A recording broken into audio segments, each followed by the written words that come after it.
I got a special connection to him. I don't have the BD OTF connection.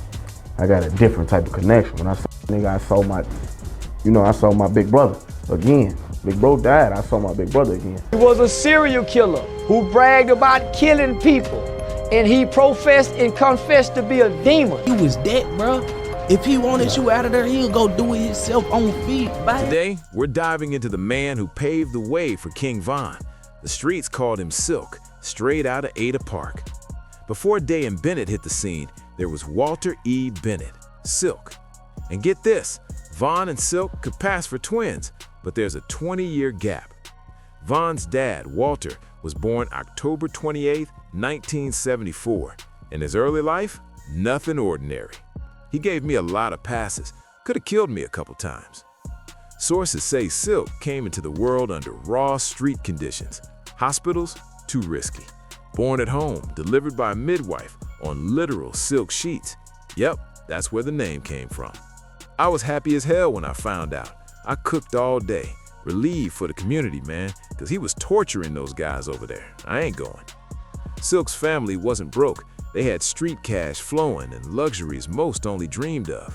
Growing up in Ada Park, Morgan Park, Silk was steeped in loyalty, hustle, and heavy street influence. Dad, calm, measured.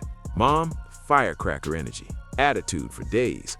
Perfect balance. I was happy as hell when I found out Von was dead. I cooked for the whole day. I was relieved for the community, man, because he was over there torturing them guys, man. I ain't gonna... That's how even as a woman, nobody messed with her. Quick to shut down anyone talking trash. Smart, independent, commanding respect in the hood. That energy passed straight to Silk. Eventually, his parents split.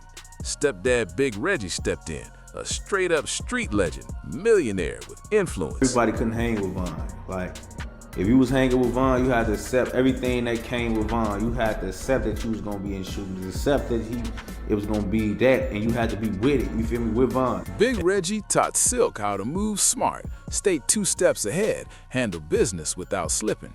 That's when Silk started shaping into the street legend we remember. But before the streets, Silk had another lane, ballin' at Ada Park. Not the tallest, but skill enough that people swore he could have made the NBA. You feel me? And this was a lot of the time, everybody didn't want to hang with him. They couldn't, because you had to be on what he was on. A lot of them weren't on what Von was on. Picture this twist. Silk in the NBA, family out the hood. King Von never seen struggle, just rich kid vibes. But Silk chose the streets instead. Joined the Black Disciples, hustled hard. Consequences? Serious. A 9-year stint at Menard Correctional Facility, the state's toughest. You feel me? So that was faking, for sure ain't want to end up somewhere with Von, by themselves. You feel me? Niggas that was soft, really didn't want nothing to do with this. And when back, they weren't trying to kick with Von and stay around him too long, you feel me? When Silk got out, respect followed. No snitching, no folding. Black Disciples handed him control of the BD Tower at Robert Taylor Homes and State. Who hired him? The whole city knew who hired him because Silk allegedly broke into a house and took some money, and the people had cameras or whatever the case may be. And I later found out who it was, and I didn't know him from a can. Silk ran his operation with brains, presence, and street sense. Money flowed. Rumor is he became a millionaire young, stacking cash while keeping his crew tight. He commanded respect, but wasn't reckless. Looked out for his people, heart under that tough exterior. I know him, and so I don't know him. And word got back to me that somebody dropped a bug in his ear and let him know that I ain't about that, and I ain't, I'm a Muslim and I'm doing this, that, and other. So stand down. You ain't got to worry about him coming to retaliate or with this, that, and other. So it's just what it was, you know what I mean? That's just what it was. And do I believe he was backdoored by the people who he went on this thing with? Yeah, but I don't have any proof, and I only speak facts. You know what I mean? I only speak facts, and whatever in the dark got to come to the light, and no soul shall taste death without God's permission. So that's just what it is. Silk Circle? Small, loyal, and ready for anything. Sound familiar? That's exactly how King Von rolled. Capone said, not everyone can hang with Von. You might end up in a shootout. Got to be ready to use that strap. Silk loved the finer things. Cars, style, showing up clean, making the block stop and stare. I got a special connection to him. I don't have the BD OTF connection.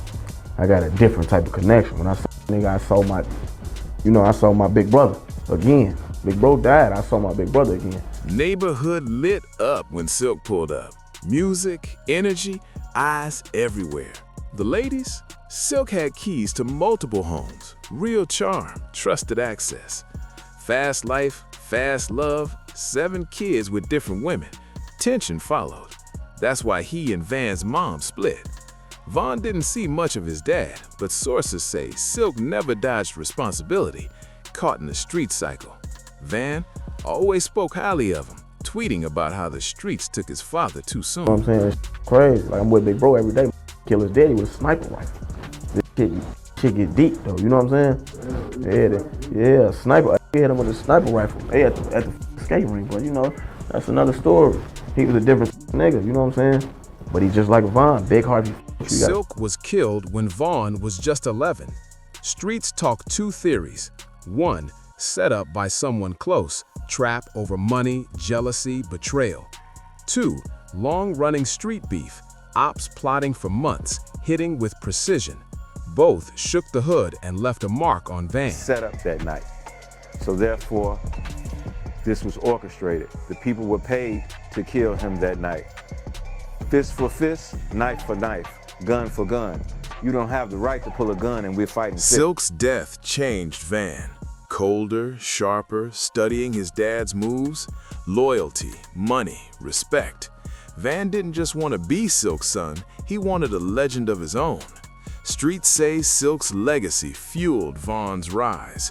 Confidence, heart, hunger to be remembered. It ain't gonna never make sense to you because you wasn't there for the payment to get dropped off to Lil Tim. How you know that this payment was dropped off to Lil Tim? I heard you say you was with him. I'm with him. Okay, so well, take us back to that day when you and Vonnie went to go drop off the bag. How did that happen? What was going on?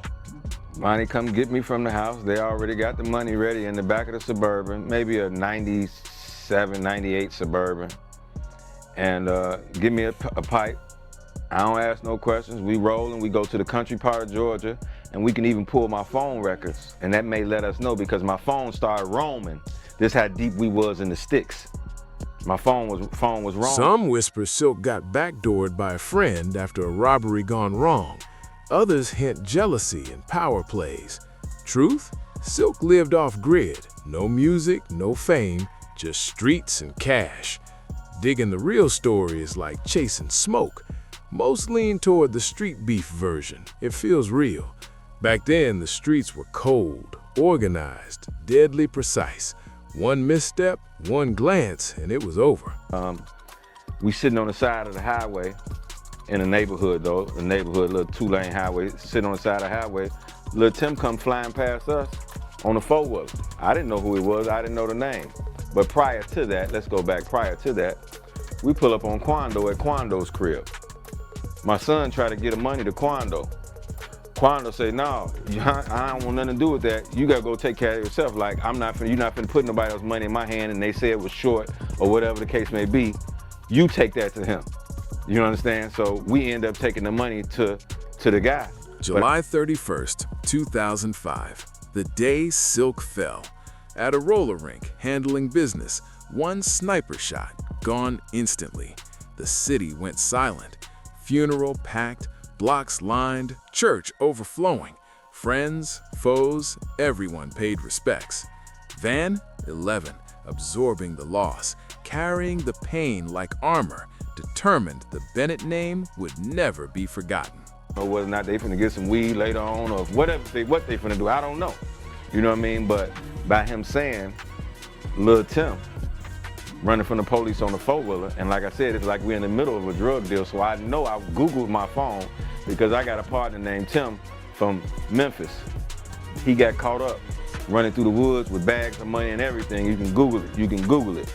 You know what I mean? And it's the same situation, so it played in my mind, because like I said, it's like we're in the middle of a drug dealer. We got money. He got caught running from the police in the woods. Matter of fact, I'm gonna just say his name, Timothy Woods. You can Google it, Memphis, Tennessee, running from the police. And got caught with $200,000 in the woods and all this type of crazy stuff. So the situation reminded me of that. And then for this to be the same person that ended up shooting Von, this is what that money had. Van started walking in his father's footsteps, smarter, more ruthless, calculated. People close to him said he'd talk about Silk constantly. My pops was solid, real solid. That energy, the confidence, heart, hunger, burned inside Van, shaping him into the King Von we know. Silk's legacy lived on in music, style, attitude. Father and son, eerily alike, both betrayed by those closest to them. The big question? Was Van backed by Fonny or others connected to F, or just rumors? Drop your thoughts in the comments. Like, subscribe, share, hit the bell. More wild stories ahead.